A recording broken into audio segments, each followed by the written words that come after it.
Hello बच्चों, तो हम इस वीडियो में कवर करेंगे चैप्टर नंबर 9 रे ऑप्टिक्स का एक टॉपिक जो कि हमारे पास प्रिज्म है। प्रिज्म बहुत इंपॉर्टेंट टॉपिक है, बहुत बच्चों को इजीली समझ में नहीं आता। तो इस वीडियो में मैं आराम से आपको पूरा प्रिज्म टॉपिक कंप्लीट करा दूंगा, जिसकी वजह से आपको बाद में कोई और वीडियो देखने की जरूरत पड़ेगी ही नहीं। तो देखो, सबसे पहले आता है अपने पास प्रिज्म। प्रिज्म में डेफिनेशन आता है कि प्रिज्म होता क्या एक्चुअली में। तो मैंने यहाँ पे ऑलरेडी लिख रखा है कि prism is a wedge shape structure होता है और ट्रांसपेरेंट मीडियम का, है ना। It is a wedge shape structure of transparent medium which has minimum 2 plane surfaces inclined at some angle. मतलब क्या है कि वेज मतलब होता है ट्रायंगुलर का 3D पार्ट। अगर मैं बनाऊँ आपके लिए, देखो, तो पहले तो एक ट्रायंगल बना लो और उसका 3D पार्ट बना दो। अगर मैंने ऐसे करके ट्रायंगल बनाया और इसी को मैं 3D में लेके चला गया ऐसे, तो इसको हम वेज शेप स्ट्रक्चर कहते हैं। ठीक, तो हमें समझ में आया कि वेज शेप क्या होता है। उसके बाद एक ट्रांसपेरेंट मीडियम होगा, यानी कि आर पार देख सकते हैं उसके। और उसके बाद वो कह रहा है कि मिनिमम 2 प्लेन सरफेस होने चाहिए उस सरफेस के, मतलब यानी कि प्रिज्म के पास कम से कम 2 प्लेन सरफेस। जैसे ये वाला देखो, ये देख रहे हो, ये एक प्लेन सरफेस है और ये एक प्लेन सरफेस है, और इन दोनों के बीच में कुछ ना कुछ एंगल होना चाहिए, जैसे कि डेफिनेशन में बोला गया है, इंक्लाइंड एट सम एंगल। तो इस टॉपिक को, इस पर्टिकुलर ऑब्जेक्ट को हम क्या बोल देंगे? प्रिज्म। देखो, प्रिज्म में ही यहाँ पे जो एंगल होता है, ये जो एंगल बन रहा है 2 प्लेन सरफेस के बीच में, ये इसको हम एंगल ए कहते हैं, ए से डिनोट करते हैं, और नाम होता है इसका angle of prism. Angle of prism कहते हैं। जैसे एग्जाम क्वेश्चन में बोल दिया कि एक इक्विलेटरल प्रिज्म है, तो जहां इक्विलेटरल बोल दिया आपको समझ में आ जाना चाहिए कि एंगल ऑफ प्रिज्म यानी कि एंगल ए जो है वो 60 डिग्री है। ऐसा करके आपको क्वेश्चन में लिखा हुआ आएगा। तो चलो स्टार्ट करते हैं। इसमें टोटल देखो, प्रिज्म में टोटल 6 फॉर्मूले हैं जो कि आपको निकालने पड़ते हैं। पूरे प्रिज्म में टोटल 6 ही फॉर्मूले हैं जो कि अभी हम यहाँ पे निकालेंगे। तो देखो, मैं इसको मिटा देता हूँ और जो डेरिवेशन है आपको वो कराना स्टार्ट करता हूँ, ताकि आपको इजीली सब कुछ समझ में आने लग जाए। तो बेसिकली अपने पास आसान सा ये प्रिज्म, बहुत मुश्किल नहीं है। बच्चों को बस समझ में नहीं आता कि बच्चे पहली बार पढ़ रहे होते हैं एक्चुअली में। तो देखो, एक बड़ा सा प्रिज्म बना देता हूँ मैं आपको ऐसे करके। एक बड़ा सा प्रिज्म बना लेते हैं ऐसे करके, ताकि हम 6 के 6 फॉर्मूले डिराइव कर पाएं। और 6 के 6 फॉर्मूले पे कितने न्यूमेरिकल आएंगे वो भी मैं आपको स्क्रीन पे देता रहूंगा। देखो, हमने मान लिया कि सिर्फ सामने वाला पार्ट देख रहे हैं और ये ट्रायंगुलर पार्ट है जिस प्रिज्म का, और ये वाला जो एंगल होता है उसको हम एंगल ऑफ प्रिज्म ए कहते हैं। क्लियर है? इसके बाद हम एक डायग्राम बनाएंगे जिसमें एक रे को लेके आएंगे। तो मान लो यहाँ से एक इंसिडेंट रे ऐसे करके ब्लू कलर का मैं लेके आता हूँ, ऐसे करके एक इंसिडेंट रे लेके आया। ये हमारा इंसिडेंट रे है, आने वाली रे। अब जैसे ही यहाँ से, ये सबको पता है बाहर वाली चीज़ें रेयरर है और अंदर वाली चीज़ें डेंसर है, यानी कि ग्लास डेंसर होता है। तो रेयरर मीडियम से जब डेंसर मीडियम ऑब्जेक्ट जाएगा तो हमें क्या करना पड़ता है? डिफ्लेक्शन दिखाना पड़ता है ना।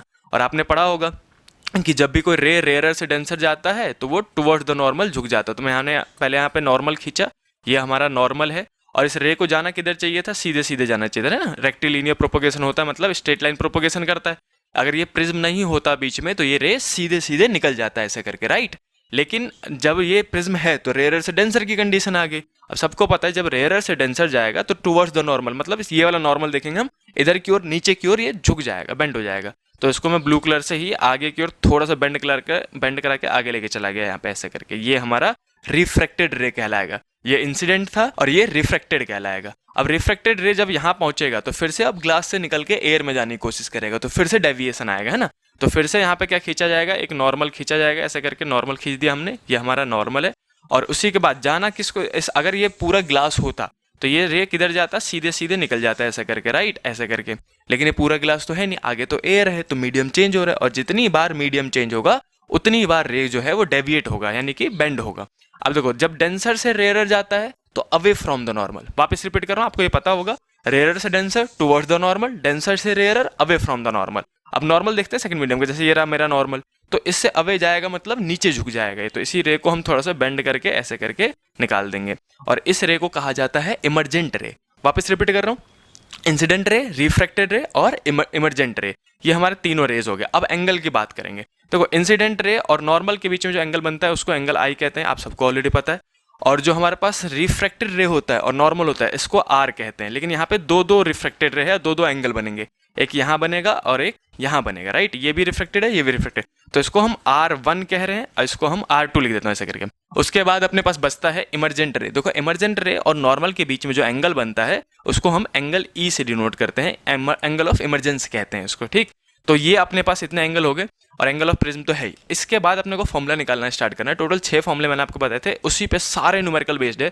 6 के 6 फॉर्मूले आपने समझ लिए कैसे आते हैं, याद कर लिए और उस पर प्रैक्टिस कर ली, आपका पूरा प्रिज्म कंप्लीट हो जाएगा। देखो, सबसे पहले हम स्टार्ट करते हैं रिफ्रैक्टिव इंडेक्स से। तो बाहर का रिफ्रैक्टिव इंडेक्स मैं μ1 मान रहा हूँ, और अंदर का रिफ्रैक्टिव इंडेक्स हम μ2 मानेंगे। जो डेंसर मीडियम है उसका μ2 मानेंगे, और सबको पता है डेंसर मीडियम का बड़ा है, यानी कि μ2 इज ग्रेटर देन μ1, ऐसे करके हम कहीं पे लिख लेंगे छोटा सा। अब यही डेरिवेशन हो सकता है एग्जाम में भी आ जाए, इसलिए ध्यान से सुनते रहना आपके। अब देखो, सबसे पहले क्या करोगे, आपको ये नॉर्मल जो था ना अपने पास, ये 2 नॉर्मल थे अपने पास, है ना, ये और ये नॉर्मल, इन दोनों नॉर्मल को एक्सटेंड करो और एक क्वाड्रिलेटर बना दो। ऐसे करके हमने एक्सटेंड किया और मैं नाम बताता हूँ आपको, इसको मैं कह रहा हूँ P, इसको मैं कह रहा हूँ Q, ये हमारा R और ये हमारा S पॉइंट। ये P, Q, R और S ये वाला कोऑर्डिनेटर देख रहे हो आप। सबसे पहले इस कोऑर्डिनेटर में जाओगे और आप बोलोगे किसी भी कोऑर्डिनेटर में जो दो अपोजिट एंगल का सम होता है वो 180 के बराबर होता है, राइट। तो जैसे कि मैं बात करूँ ये वाला एंगल QPS की, ये वाला एंगल है ना, और दूसरा QRS की, जैसे नीचे वाला एंगल, ये वाला एंगल। अगर मैं एंगल A और प्लस में एंगल ये वाला, इसको x कह देता हूँ, अगर x को और a को जोड़ूँ तो किसके बराबर होगा वो 180 के। ये क्वाड्रिलेटरल का प्रॉपर्टी है, तो हम लिखेंगे इन क्वाड्रिलेटरल। क्वाड्रिलेटरल में कौन सा क्वाड्रिलेटर है, P, Q, R और S नाम है इसका। इसमें मुझे पता है कि अगर मैं एंगल QPS प्लस में एंगल QRS को जोड़ूंगा तो वो 180 डिग्री आना चाहिए।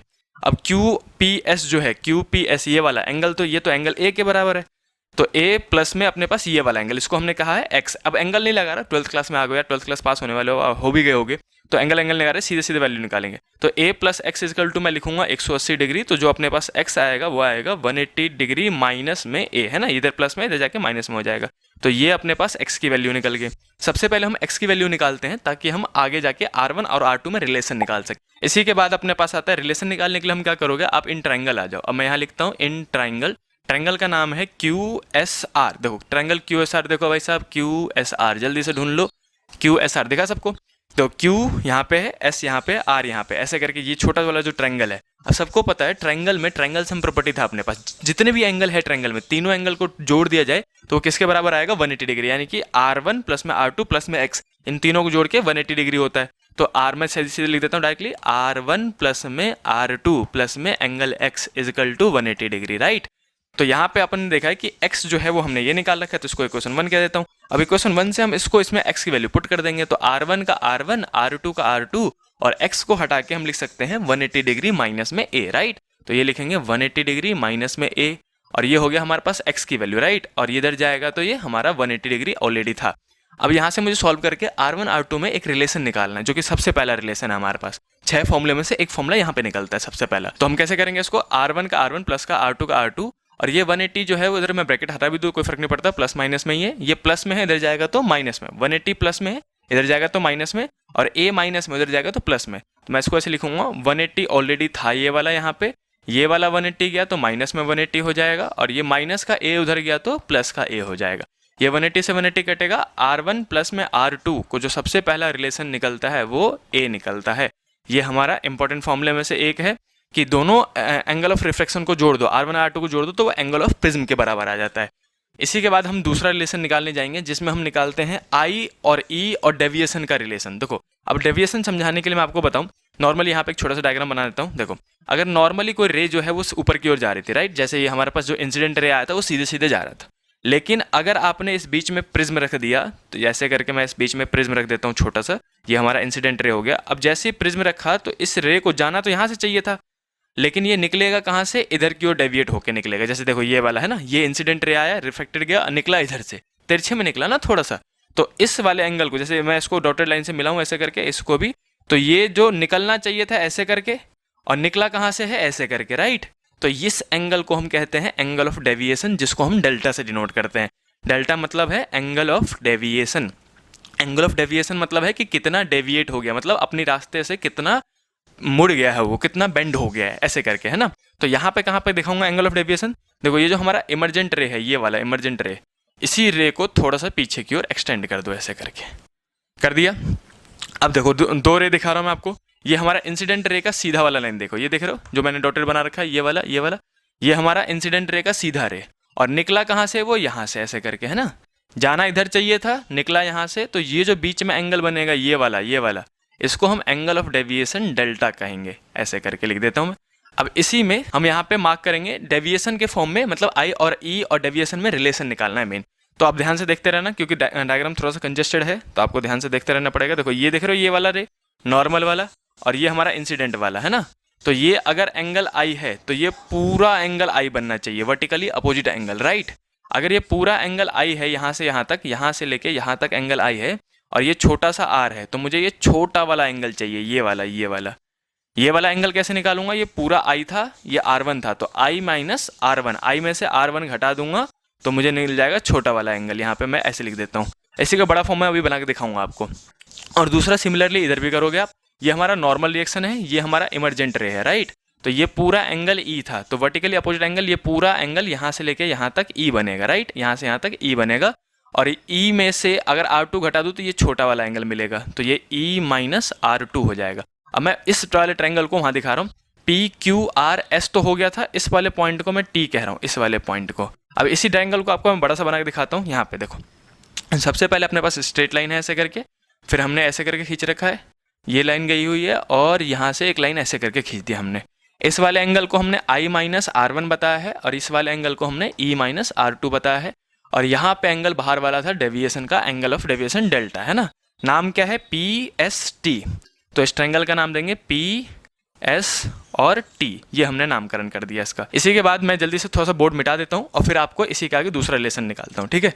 अब इसी में हम करेंगे दूसरा फॉर्मूला। देखो, पहले फॉर्मूला मैं यहाँ पे लिख देता हूँ जल्दी से, ताकि आपको याद रहे कितने फॉर्मूले पे न्यूमेरिकल कर सकते हैं हम। सबसे पहला फॉर्मूला था अपने पास R1 प्लस में R2 जो था वो हमारा A के बराबर आ था, राइट। ये हमारा पहला फॉर्मूला था। इसके बाद हम करेंगे दूसरा फॉर्मूला। देखो, दूसरे फॉर्मूले में क्या है अपने पास, I और डेल्टा में रिलेशन, यानी कि एंगल ऑफ डेविएशन में रिलेशन निकालना पड़ता है, जिसमें बहुत सारे न्यूमेरिकल है अपने पास ऑलरेडी। तो जैसे कि मैंने आपको आसान से ये ट्रायंगल बना रखा है, अगर किसी को जल्दी समझ में ना आए तो एक बार दोबारा पीछे जाकर देख लेना कि ये ट्रायंगल कैसे बना है। अब इस ट्रायंगल में आप देखोगे कि ये एक ट्रायंगल है जिसमें एक्सटीरियर सम प्रॉपर्टी लगेगा। सबने पढ़ा होता है एक्सटीरियर सम प्रॉपर्टी, मैं यहाँ पे लिख देता हूँ। एक्सटीरियर सम प्रॉपर्टी की मदद से हम आंसर निकालने वाले हैं अगला प्रॉपर्टी। इसके बाद एक्सटीरियर सम प्रॉपर्टी क्या कहता है कि जो बाहर वाला एंगल होगा, बाहर वाला एंगल मतलब एंगल ऑफ डेविएशन, वो अंदर वाले दोनों एंगल के सम के बराबर होगा, राइट। ये आपने पढ़ रखा है। तो मैं लिखूंगा डेल्टा यानी कि बाहर वाला एंगल इक्वल टू ये वाला एंगल प्लस में ये वाला एंगल। तो मैं यहाँ पे लिखना स्टार्ट करता हूँ, डेल्टा यानी कि angle of deviation equal to में ये वाला I माइनस R1 है, वो I माइनस R1, और फिर प्लस करूंगा दूसरा वाला E माइनस R2। तो यहाँ पे लिखा जाएगा E माइनस R2, ऐसे करके अपन ने लिख दिया। अब R को एक साइड कर दो, तो डेल्टा इक्वल टू में I का I, E प्लस में है तो E प्लस में लिख दिया, और माइनस का R1 माइनस का R2, राइट। इन दोनों में से माइनस कॉमन लिया जा सकता है, तो I प्लस में E और माइनस कॉमन लिया तो ये प्लस में आ जाएगा R1 प्लस R2, ऐसे करके हम लिख देंगे इसको। लेकिन अपन देखें कि R1 प्लस R2 जो है वो A के बराबर है, हमने पहला रिलेशन निकाल रखा था। तो यहीं पे लिखेंगे हम डेल्टा इक्वल टू में I का I, E का E, और माइनस में ये दोनों जो है वो A के बराबर हो जाएगा, तो यहाँ पे हम A लिख देंगे। तो ये हमारे पास रिलेशन था किसके बीच में, डेल्टा I और E के बीच में। तो ये हमारा दूसरा फॉर्मूला है जो कि इंपॉर्टेंट है, यहाँ पे हम लिख सकते हैं ऐसा करके। तो हमने दो फॉर्मूले निकाल लिए, R1 plus R2 equal to A, और दूसरा delta equal to I plus E minus में A। अब इसके बाद जो तीसरा रिलेशन जो कि मोस्ट इंपॉर्टेंट है, जिसमें बहुत सारे न्यूमेरिकल आपको SL में भी मिल जाएंगे, मॉड्यूल्स में भी मिल जाएंगे, वो है कंडीशन। कंडीशन किसकी, मिनिमम डेविएशन की। मैं यहाँ लिख देता हूँ condition of minimum deviation. Minimum deviation मतलब क्या है, मिनिमम डेविएशन मैं जल्दी जल्दी लिख देता हूँ पहले यहाँ पे। देखो, मिनिमम डेविएशन मतलब है कि जो प्रिज्म है वो सबको पता है कि वो रे को डेविएट कर देता है, मतलब जैसे ऐसे जा रहा था उसको डेविएट कर देता है, ये एंगल ऑफ डेविएशन है ना। तो ये कम से कम कितना डेविएट करेगा, मिनिमम डेविएशन क्या होगा, मतलब किस कंडीशन में जो डेविएशन होगा वो बहुत कम होगा। तो उसकी कंडीशन क्या है कि जब आप देखो कि I जो था आपका एंगल ऑफ इंसिडेंस जो यहाँ पे बन रहा था, वो एंगल ऑफ इमरजेंस E बाहर वाले के बराबर हो जाए। जब I और E बराबर हो जाए उस वक्त में डेविएशन जो होता है वो डेल्टा मिनिमम MIN लिखते हैं, मिनिमम लिख देते हैं, या फिर डेल्टा D M लिख देते हैं। तो जब I इज इक्वल टू में E होगा उस वक्त डेविएशन मिनिमम होता है। और इवन ये भी चीज देखा गया है कि जब I इज इक्वल टू में E होगा उसी वक्त में R1 और R2 भी आपस में बराबर हो जाते हैं, जिसको हम R कह देते हैं नॉर्मल। हमने ये तीन कंडीशन लिखी, पहला जब I इज इक्वल टू में E होगा, दूसरा उसी वक्त में R1 और R2 बराबर हो जाते हैं जिसको हम नॉर्मली R कह रहे हैं, और उसी वक्त में डेविएशन जो है वो मिनिमम हो जाता है। अब इन तीनों चीज को आप इक्वेशन 1 और 2 में डाल के एक नया फॉर्मूला निकालोगे जिसकी मदद से आप न्यूमेरिकल सॉल्व करोगे। देखो, सबसे पहले मैं इक्वेशन 1 में डालता हूँ। जैसे मुझे पता था, सिंस मुझे ऑलरेडी पता था कि R1 प्लस R2 जो था वो अपने बराबर था किसके, A के। अब R1 R2 दोनों R के बराबर है तो ये भी R हो जाएगा, है ना, और ये भी अपने पास R हो जाएगा। तो R प्लस R क्या हो जाएगा, 2R, है ना। तो यहाँ लिख दूंगा मैं 2R इक्वल टू में A निकला अपने पास, ये R प्लस R 2R हो गया। अब यहीं से R की वैल्यू निकालोगे तो R इक्वल टू में आ जाएगा 2 मल्टीप्लाई में इधर जाएगा डिवाइड में, R इक्वल टू में A/2। ये है मेन जिसको स्नेल्स लॉ की मदद से आप फॉर्मूला निकालोगे और यूज करोगे। तो हमारा इक्वेशन, मैं इसको कह देता हूँ इक्वेशन नंबर 3 फिलहाल के लिए। अब R इक्वल टू में A/2 आया, और दूसरा इसमें पुट करोगे। देखो, पहले हमने इस कंडीशन को इसमें पुट किया इक्वेशन 1 में और R निकाला, दूसरा इसी कंडीशन को हम इसमें पुट करके I निकालेंगे और फिर स्नेल्स लॉ लगा देंगे। तो मैं इसी वैल्यू को फॉर्मूले को एक्सटेंड करता हूँ। देखो, अब यहाँ पे डेल्टा जो था हमारा, डेल्टा I प्लस में E था, तो डेल्टा इज इक्वल टू में आई का आई लिखा, और सबको पता है ई जो है वो आई के बराबर है कंडीशन के हिसाब से, कंडीशन अप्लाई कर रहे हैं ना हम यहाँ पे। तो आई प्लस में ई को हटा के मैं आई लिख सकता हूँ, तो ई को हटा के लिख दिया आई, क्योंकि दोनों बराबर है। और उसके बाद में माइनस लिखा मैं ए, सही बात है। अब आई प्लस आई क्या हो जाएगा, 2i, तो डेल्टा इज इक्वल टू में 2i माइनस में ए। अब यहाँ पे हमें आई निकालना होता है, आई और आर निकाल के स्नेल्स लॉ लगाना है। तो ये माइनस का इधर जाएगा तो प्लस में, तो हम लिख देंगे डेल्टा प्लस में ए इज इक्वल टू में 2i बना, और आई निकालने के लिए 2 जाएगा डिवाइड में, यानी कि डेल्टा प्लस में ए अपॉन में 2, ये हमारा निकल गया आई। इसको क्वेश्चन नंबर 4 कह रहे हैं। इसी के बाद आपको लगाना है स्नेल्स लॉ, बेसिक सा फॉर्मूला स्नेल्स लॉ का लगा दो। मैं यहीं पे लगाना स्टार्ट करता हूँ। अब देखो, अकॉर्डिंग टू स्नेल्स लॉ, आप सबने स्नेल्स लॉ को पढ़ रखा होगा। स्नेल्स लॉ को हम वैसे भौआ लॉ भी कहते हैं, आप कह सकते हो स्नेल्स लॉ को भौआ लॉ। तो स्नेल्स लॉ ने हमें बताया था कि जो μ2 होगा वो साइन आई अपॉन में साइन आर होगा। मैं डायरेक्टली अप्लाई कर रहा हूँ, ये आपने बहुत बार पढ़ रखा होता है। तो ये कौन सा कंडीशन होता है, जब रेयरर से डेंसर जा रहे होते हैं ना, आपने ऑलरेडी पढ़ रखा है, तो हम डायरेक्टली अप्लाई कर रहा हूँ इसको। तो μ2 is equal to sine i upon में साइन आर होता है। अब इसी में मैंने देखा है कि मैंने आई यहाँ पे निकाल लिया और आर मैंने यहाँ निकाल लिया, तो इस आई को यहाँ डाल देंगे और आर को यहाँ डाल देंगे और एक नया फॉर्मूला निकालेंगे, जिस फॉर्मूले को देख के बच्चे वैसे नॉर्मली डर जाते हैं भाई साहब, लेकिन बहुत नॉर्मल फॉर्मूला है, बहुत नॉर्मल। देखो यहाँ पे हम लिखेंगे μ2 का μ2, साइन का साइन, राइट, यहाँ पे साइन का साइन लिख दे रहा हूँ मैं, और आई जो है वो आई किसके बराबर है, डेल्टा प्लस में ए अपॉन में 2, यानी कि मिनिमम डेविएशन प्लस में एंगल ऑफ प्रिज्म अपॉन में 2। तो यहाँ लिखा जाएगा डेल्टा प्लस में ए डिवाइडेड बाई 2, ये हो गया अपने पास साइन की value, divided by sine r था अपने पास, तो आर किसके बराबर था, angle of deviation, sorry angle of prism upon में 2 के बराबर। तो यहाँ पे लिख देंगे साइन का साइन और आर को रिप्लेस करके a/2, तो साइन a/2। अब ये जो फॉर्मूला आपको दिख रहा है, इस पे न्यूमेरिकल आपको हर बुक में मिलेगा, हर बुक में, और सबको प्रैक्टिस कर भी लेनी चाहिए। जैसे कि मैं स्क्रीन पे ही 4-5 न्यूमेरिकल दे रहा हूँ आपको, जिसका आप स्क्रीनशॉट ले लो और अभी सॉल्व करने की कोशिश करना। जिसमें देखो क्वेश्चन में बोल रखा होगा कि इक्विलैटरल प्रिज्म है तो एंगल आप 60 डिग्री ले रखो। चलो मैं एक न्यूमेरिकल करके भी दिखा देता हूँ यहीं पे छोटा सा। जैसे कि मैं पहले इसको मिटा देता हूँ, रुको यहीं पे करेंगे अपन, छोटा सा एक न्यूमेरिकल कर देंगे ताकि आपको समझ में आए कि आसान चीजें हैं। अब देखो जैसे कि न्यूमेरिकल आपको दिख रहा है बोर्ड पे, है ना, एक बार जल्दी से इसको रीड कर लो। क्वेश्चन कह रहा है कि एक इक्विलैटरल प्रिज्म है जिसमें एंगल ऑफ मिनिमम डेविएशन जो है वो आ रहा है मेरे पास 30 डिग्री, ऐसा करके बोल दिया। तो अब बताओ रिफ्रैक्टिव इंडेक्स कितना होगा, सवाल ये पूछा गया है। तो मैं सबसे पहले गिवन लिखूंगा, जब आप क्वेश्चन पढ़ते हो तो सबसे पहले गिवन लिख लिया करो क्या क्या दे रखा है क्वेश्चन में। जैसे कि आपने क्वेश्चन पढ़ा तो क्वेश्चन कह रहा था इक्विलैटरल प्रिज्म है, इक्विलैटरल मतलब जहां इक्विलैटर बोल दे वहां आप समझ जाओगे ए इज इक्वल टू है 60 डिग्री। मैंने यहाँ पे ऐसे करके लिख दिया कि ए जो है वो 60 डिग्री है, डिग्री में लिख दिया ऐसे करके। दूसरा क्वेश्चन क्या कह रहा था कि एंगल ऑफ मिनिमम डेविएशन जो है वो कितना है। एंगल ऑफ मिनिमम डेविएशन कई बार बोलेंगे, सिर्फ कई बार एंगल ऑफ डेविएशन बोल देंगे, तो घबराने वाली बात नहीं है, दोनों का मतलब सेम है फिलहाल के लिए न्यूमेरिकल सॉल्व करते समय। तो एंगल ऑफ मिनिमम डेविएशन कितना दे रखा था उसने, 30 डिग्री। अब ये दो चीज देके वो आपसे पूछ रहे हैं कि रिफ्रैक्टिव इंडेक्स बताओ ग्लास का कितना है, यानी कि प्रिज्म का रिफ्रैक्टिव इंडेक्स कितना है। तो वो कैसे निकालेंगे, सीधे सीधे इस फॉर्मूले को अप्लाई कर देंगे। हम बोलेंगे देखो भैया हमारे पास फॉर्मूला है, तो μ2 का μ2 मतलब refractive index of glass with respect to air is equal to में आएगा अपने पास साइन का साइन और डेल्टा प्लस ए, यानी कि डेल्टा और ए को जोड़ना है। तो कितना डेल्टा था 30 प्लस में ये 60 अपॉन में 2 आ जाएगा, ऐसे करके जोड़ दिया, सिर्फ सॉल्व करना है इसको बस।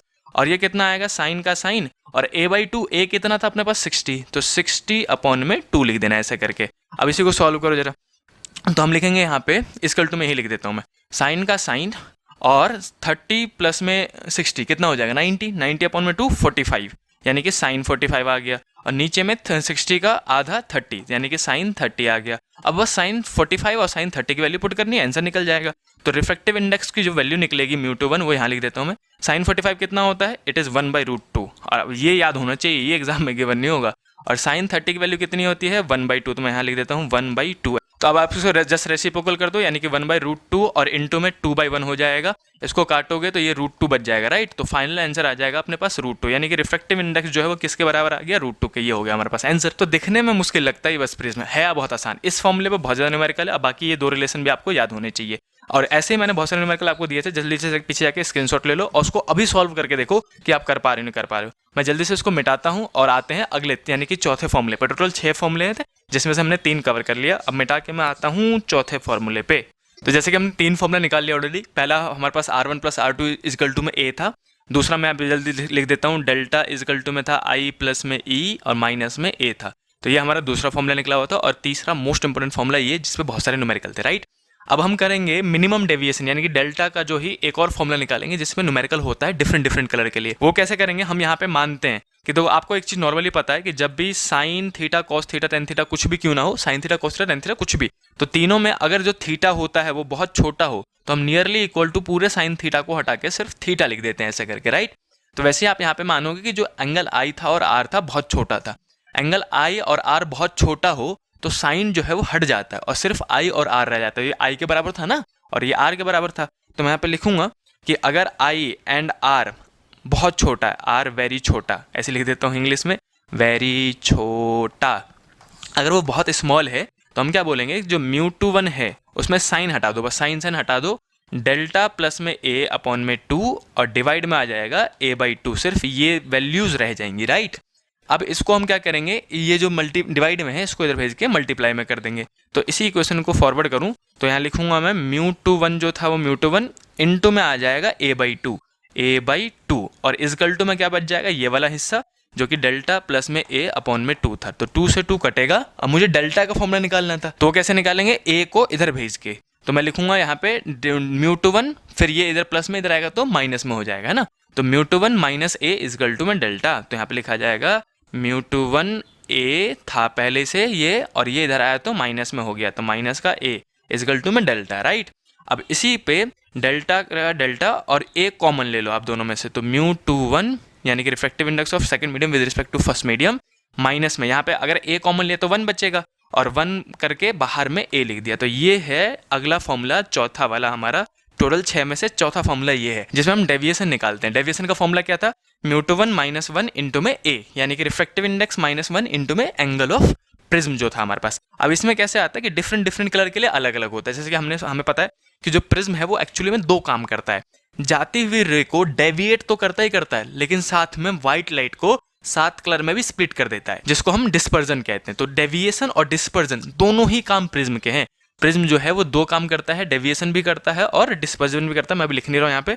अब डेविएशन का फॉर्मूला ये है, अब डेविएशन के साथ साथ डिस्पर्जन भी हो रहा है, मतलब 7 कलर भी आएंगे। जो व्हाइट लाइट प्रिज्म के अंदर जाता है, आपने कई बार घर में एक्सपेरिमेंट भी करा होगा ना, जो व्हाइट लाइट होता है वो जैसे अपन रोशनी डालते हैं लाइट की तो 7 कलर में, मतलब अपने को रंगोली यानी कि रेनबो दिखने लग जाता है ना। तो 7 कलर है उसमें, तो अलग अलग कलर है, तो हर एक कलर के लिए रिफ्रैक्टिव इंडेक्स अलग अलग होता है। जिसमें मान लो कि अपने पास रेड है तो रिफ्रैक्टिव इंडेक्स आएगा μr, मैं यहीं पे लिख देता हूँ फॉरवर्ड करके, देखो अगर मैं कहूँ रेड कलर है तो आप लिखोगे delta equal to μr -1 into में a, ऐसे करके μr आ जाएगा, refractive index of red colour. फिर मैं बोलूंगा वॉयलेट कलर है तो आप लिखोगे μv -1 इंटू में a। एंगल ऑफ प्रिज्म तो सबके लिए सेम रहेगा, बस रिफ्रैक्टिव इंडेक्स अलग अलग कलर का अलग अलग होता है, जिसकी वजह से सबका डेविएशन भी अलग अलग होता है। तो ये हो गया अपने पास चौथा फॉर्मूला। 4 फॉर्मूले मैं आपको यहीं गिनवा देता हूँ पहले, फिर 2 फॉर्मूले बन जाएंगे बस। तो ये 1 2 और ये मोस्ट इंपॉर्टेंट तीसरा और ये सेकंड मोस्ट इंपॉर्टेंट चौथा, ठीक। अब इसके बाद अपने पास ये पूरा डेविएशन के थे। शुरू के जो 4 फॉर्मूले थे वो सारे के सारे डेविएशन पे थे। और दूसरा प्रॉपर्टी जो है प्रिज्म का वो है डिस्पर्जन। डिस्पर्जन मतलब स्प्लिटिंग। अब वो हम करेंगे इस साइड में, देखो तो मैं यहाँ पे लिख देता हूँ डिस्पर्जन। डिस्पर्जन मतलब तोड़ना, भाई साहब व्हाइट लाइट को 7 कलर में तोड़ दिया जाता है। डिस्पर्जन गलत लिख दिया, DISPER, SION, डिस्पर्जन लिखेंगे। अब देखो डिस्पर्जन को दिखाते कैसे हैं, सबसे पहले वापस एक प्रिज्म बना लो, ऐसे करके हमने एक बड़ा सा प्रिज्म बना लिया। अब प्रिज्म में क्या होगा कि एक इंसिडेंट रे आएगा, हाँ या ना बोलो। इंसिडेंट रे आया, इसको जाना चाहिए था सीधे सीधे ऐसे करके, लेकिन प्रिज्म की वजह से वो डेविएट भी होगा और डिस्पर्ज भी होगा। तो सबसे पहले हम यहीं पे डेविएट करा देंगे और इस डिस्पर्जन भी करा देंगे, यानी कि इसको 7 कलर में तोड़ देंगे। देखो पहला और लास्ट वाला इसके बीच में 7 कलर होगा, फिर सबको पता ही ऐसे करके बेंड होके यहाँ से बाहर निकल जाएगा ऐसे करके। कुछ ज़्यादा ही बड़ा लाइन खींच दिया, छोटा कर देते हैं इसको हम। तो ऐसे करके अपन ने डिस्पर्जन दिखा दिया। अब सबसे पहली बात तो ये है कि आपको कलर पता होना चाहिए किधर की ओर कौन सा कलर आएगा। भाई साहब देखो विव गियर आपने सुना, विव गियर तो लेकिन नीचे से स्टार्ट होता है विव गियर, VIBGYO और R, यानी कि सबसे कम डेविएशन किसका होता है, रेड का। देखो रेड का डेविएशन कितना हुआ, जाना चाहिए था सीधा ऐसे करके, राइट, और गया कहाँ से, रेड ऐसे करके। तो इसको हम कहते हैं angle of deviation of red, delta R। और जो वॉयलेट है वो सबसे ज़्यादा डेविएट हो जाता है, तो इसको हम कहते हैं डेल्टा V। पूरे को डेल्टा V कहेंगे, राइट। पूरे एंगल को मैं यहाँ पे मिटा के यहाँ लिख देता हूँ छोटा सा, डेल्टा V। तो ये पूरा डेल्टा V है और ये पूरा डेल्टा R है यहाँ से यहाँ तक। तो आपको ये पता होना चाहिए कि अगला जो 5वां फॉर्मूला है वो इसका है कि ये जो 7 कलर हैं वो 7 कलर कितने एंगल में फैले हैं, ये वाला एंगल बताओ। इसको हम कहते हैं एंगुलर डिस्पर्जन थीटा, थीटा से डिनोट करते हैं। तो देखो एंगुलर डिस्पर्जन कहाँ निकालेंगे, हम यहाँ निकाल लेते हैं जल्दी से। पांचवा फॉर्मूला, 6 फॉर्मूले थे और पांचवें फॉर्मूले पे भी न्यूमेरिकल है अपने पास एंगुलर डिस्पर्जन पे भी। तो एंगुलर डिस्पर्जन लिख देता हूँ मैं यहाँ पे। एंगुलर डिस्पर्जन मतलब होता है कितने एंगल में सातों के सातों कलर फैले हैं, जिसको हम थीटा से डिनोट कर रहे हैं। तो जो थीटा है देखो कैसे निकालोगे, सबको पता चल गया होगा कि ये पूरा कितना है, डेल्टा वी है, angle of deviation of violet colour, और ये क्या है, डेल्टा आर। तो पूरे में से अगर मैं इतना घटा तो ये निकल जाएगा मेरा, है ना। तो थीटा यानी कि एंगुलर डिस्पर्जन इक्वल टू निकल जाता है डेल्टा आर, नहीं सॉरी डेल्टा वी, वी में से घटाएंगे ना बड़े वाले में से, वॉयलेट माइनस रेड कर देंगे। अब डेल्टा वी डेल्टा आर मैंने आपको रिसेंटली बताया था, है ना, रेड कलर के लिए क्या करते हैं, ये डेल्टा आर कह सकते हैं, ये डेल्टा वी कह सकते हैं, रेड कलर का डेविएशन वॉयलेट का, इसको उठा के बस इसमें सब्स्टिट्यूट कर दो आप। तो theta equal to delta v की जगह में म्यू वी माइनस 1 और इंटू में ए, और माइनस में यहाँ पे क्या आएगा अपने पास, म्यू आर माइनस 1 और इंटू में ए आ जाएगा, राइट, ऐसे करके। अब इसी को मैं सॉल्व करूंगा तो देखो अंदर ए को मल्टीप्लाई कर रहा हूँ मैं, दोनों साइड ए को अंदर मल्टीप्लाई करूंगा तो ये हो जाएगा म्यू वी ए, इसके साथ मल्टीप्लाई, इसके साथ भी, इसके साथ भी और इसके साथ भी। तो लिखा जाएगा यहाँ पे म्यू वी ए माइनस ए, और फिर ये माइनस में था तो म्यू आर ए, और ये माइनस अंदर जाएगा तो माइनस माइनस प्लस हो जाएगा, तो प्लस का ए भी लिखा जाएगा, क्योंकि इसको इसके साथ भी किया और इस माइनस को भी भेज दिया, तो ये माइनस का और ये प्लस का हो गया, राइट, ऐसे करके हमने कर दिया। अब इसके बाद आप देखोगे तो ये माइनस का ए है, ये प्लस का ए कट जाएगा और इन दोनों में से फिर से ए कॉमन आ जाएगा। तो जो थीटा है उसका फॉर्मूला आता है अपने पास mu v minus mu r, और जो ए है दोनों जगह वो चला जाएगा बाहर। तो ये हमारा एंगुलर डिस्पर्जन का फॉर्मूला यानी कि 5वां फॉर्मूला है, जिसपे न्यूमेरिकल है अपने पास, बहुत सारे न्यूमेरिकल भरे पड़े इस पे भी, जैसे कि मैं स्क्रीन पे 3-4 न्यूमेरिकल दे देता हूँ और उसमें से एक न्यूमेरिकल अभी हो सके तो सॉल्व भी करेंगे। लेकिन यहीं पे एक चीज बताऊं कि कई बार ना वॉयलेट कलर का रिफ्रैक्टिव इंडेक्स, देखो रेड कलर का तो रिफ्रैक्टिव इंडेक्स देगा आपको, लेकिन कई बार वॉयलेट कलर का ना देके ब्लू कलर का दे देते हैं, क्योंकि ब्लू कलर का एंगल ऑफ रिफ्रैक्शन जो है, सॉरी रिफ्रैक्टिव इंडेक्स जो है वो 0.2 है, 0.5 है, ऐसे करके। तो जब भी म्यू वी की जगह में म्यू आर दे, सॉरी म्यू बी दे दे, तो आप इसको मानोगे कि म्यू वी और म्यू बी जो है ब्लू कलर का और वॉयलेट कलर का ऑलमोस्ट सेम होता है। तो वॉयलेट देते यहाँ पे वॉयलेट पुट कर देना और ब्लू देते यहाँ पे ब्लू पुट कर देना, जो भी हो, लेकिन फॉर्मूला यही लगना है अपने पास। तो ये 2-3 न्यूमेरिकल जो मैंने स्क्रीन पे दिखा रखे हैं, इसका स्क्रीनशॉट ले लो, अभी आप कर लेना आराम से। और मैं लास्ट डिस्पर्सिव पावर, जो हमारे पास छठा फॉर्मूला है वो डिस्पर्सिव पावर का होता है, जो कि मैं आपको यहाँ पे निकलवा के उसके ऊपर 1-2 न्यूमेरिकल करवा देता हूँ, और फिर बाद में जितने भी मैंने यहाँ पे टॉपिक करवाए उन सब पे मैंने न्यूमेरिकल नीचे डिस्क्रिप्शन में लिंक दे रखा है, उसको वीडियो के बाद जाके डाउनलोड कर लेना और वहाँ से प्रैक्टिस भी कर लेना। तो मैं जल्दी से इसको मिटा दूँ जरा, और फिर आते हैं अपन अगले टॉपिक यानी कि डिस्पर्सिव पावर पे। छठा formula, last formula, dispersive power. मैं इस पोर्शन को मिटा देता हूँ ताकि सारे फॉर्मूले एक साथ बोर्ड पे नजर आ जाएंगे हमें, ऐसे करके। और याद रखना जितना भी इस फॉर्मूले में, इस वीडियो में मैंने करवाया फॉर्मूले, वो सारे के सारे मच मोर इनफ है प्रिज्म के सारे न्यूमेरिकल सॉल्व करने के लिए। तो बस जितना मैं पढ़ा रहा हूँ उसको कॉपी में एक नोट बना लेना, सारे फॉर्मूले एक बार प्रैक्टिस मतलब लिख के याद करके, और उसमें न्यूमेरिकल प्रैक्टिस करने हैं। न्यूमेरिकल कहाँ से मिलेंगे, एसएल में मिल जाएंगे आपको, या फिर नीचे डिस्क्रिप्शन में मिल जाएंगे। कुछ न्यूमेरिकल आपको स्क्रीन पे दिया जा रहा है, तो उसको सॉल्व जरूर कर लेना। अब इसके बाद हम करेंगे लास्ट, जो कि हमारा डिस्पर्सिव पावर। तो मैं यहाँ से स्टार्ट करता हूँ डिस्पर्सिव पावर को। डिस्पर्सिव पावर, देखो डिस्पर्सिव पावर मतलब होता है कि कोई प्रिज्म की पावर कितनी है कि वो कितना डेविएट डिस्पर्स कर सकता है, मतलब कितने अच्छे से सातों कलर को बिखेर सकता है, इसको हम कहते हैं डिस्पर्सिव पावर। डिस्पर्सिव पावर को डिनोट करते हैं ओमेगा से, डब्ल्यू के पैर मोड़ दो अंदर की ओर। तो डिस्पर्सिव पावर मतलब आई होप कि आपको समझ में आ गया होगा, माइंड में आपके इतना फिट होना चाहिए। डिस्पर्सिव पावर मतलब क्या होता है कि कितना अच्छे से सातों कलर को बिखेरा जा सकता है, राइट। इसका मतलब जिसका डिस्पर्सिव पावर ज़्यादा है वो ज़्यादा अच्छे से मतलब सातों कलर को डिस्टिंग्विश करके दिखा देगा, ऐसा करके। तो जो ओमेगा है उसका फॉर्मूला होता है, सीधे सीधे फॉर्मूला है, इसमें कोई डेरिवेशन नहीं है, सीधे सीधे फॉर्मूला है अपने पास डिस्पर्सिव पावर का। कि डिस्पर्सिव पावर का मतलब होता है, ये अटक गया देखो बदतमीज कहीं का, 1 मिनट, हाँ आगे देखो। डिस्पर्सिव पावर जो था अपने पास, डिस्पर्सिव पावर का फॉर्मूला होता है कि जो आपने एंगुलर डिस्पर्जन निकाला, अभी थीटा की बात कर रहा हूँ, एंगुलर डिस्पर्जन में डायरेक्ट लिख रहा हूँ, जगह कम है अपने पास। एंगुलर डिस्पर्जन थीटा को डिवाइड कर दोगे एवरेज डेविएशन से, डेविएशन और एवरेज लिखूंगा मैं यहाँ पे, डेविएशन मतलब डेल्टा ना, इसको मिटा के दोबारा से ऐसे लिख देता हूँ मैं, एवरेज डेविएशन। अब ये बेसिक सा फॉर्मूला है, थीटा अपॉन में एवरेज डेविएशन को हम क्या मानते हैं, डिस्पर्सिव पावर। अब इसको कैसे निकालोगे, तो मैं यहीं पे लिख देता हूँ, जैसे कि देखो, तो थीटा तो जो था अपने पास, थीटा की वैल्यू कितनी निकली थी, ये वाली, तो म्यू वी, वॉयलेट में से रेड का माइनस करो और इनटू में कर दो ए, तो ये आ जाएगा अपने पास थीटा। लेकिन जो एवरेज डेविएशन है वो एवरेज कलर हमने येलो को मान रखा है। बीच में देखो, अगर आप विवग्योर देखोगे तो बीच में ग्रीन आना चाहिए, लेकिन ग्रीन को ना मान के हम येलो को मानते हैं, येलो को यहाँ पे भेदभाव किया गया था। तो आप एवरेज की जगह में लोगे म्यू वाई येलो का -1 और इंटू में ए। देखो डेल्टा की बात हो रही है, थीटा की बात नहीं हो रही। डेल्टा का फॉर्मूला क्या होता है, म्यू माइनस वन इंटू में ए ना, तो इसीलिए हम यहाँ पे लिखेंगे म्यू माइनस वन इंटू में ए, लेकिन लेंगे किसका, येलो कलर का। तो मैं यहाँ पे दोबारा लिख देता हूँ, ये अपने पास पूरा फॉर्मूला है वैसे ओमेगा का, लेकिन ओमेगा का ही एक तो ये फॉर्मूला हो गया। अगर येलो कलर दे रखा है तो येलो कलर का ले लेंगे। तो आपको एंगुलर डिस्पर्जन निकालने के लिए, सॉरी डिस्पर्सिव पावर निकालने के लिए आपको तीन चीजें चाहिए, वॉयलेट कलर का रिफ्रैक्टिव इंडेक्स, रेड कलर का रिफ्रैक्टिव इंडेक्स और येलो कलर का रिफ्रैक्टिव इंडेक्स। कई बार क्वेश्चन में सिर्फ दो देंगे, वॉयलेट और रेड या फिर ब्लू और रेड, तो कुछ भी दे, वॉयलेट और ब्लू तो आपको पता ही एक ही चीज है। तो अगर सिर्फ दो दे दे तो क्या करोगे, तो ओमेगा इजकल टू निकालोगे आप म्यू वी का mu v minus mu r का म्यू आर, और बाहर में ए, ऊपर वाला चीज तो सेम होगा, एग्जैक्टली सेम, राइट। अब ए से ए काट सकते हैं, यहाँ पे ए से मैं मिटा देता हूँ, ए को नहीं लिखेंगे, सिर्फ इतना सा, राइट। तो ए को मिटा दिया मैंने। लेकिन अगर कहीं पे येलो कलर ना दे रखा हो और सिर्फ ब्लू और रेड दे रखा हो या फिर वॉयलेट और रेड दे रखा हो, तो क्या करोगे, तो एवरेज था ना नीचे में, तो एवरेज कैसे निकालते हैं, तो आप म्यू का एवरेज निकाल लोगे, म्यू वी प्लस में म्यू आर अपॉन में 2, ये हो गया येलो एवरेज की जगह में, राइट, ये हो गया एवरेज की जगह में। और फिर इसमें से कर दोगे -1, जब मैं यहाँ पे इसको ब्रैकेट मिटा रहा हूँ, ये म्यू हो गया और माइनस किया हमने 1, तो ऐसे करके हम इसको सॉल्व कर सकते हैं।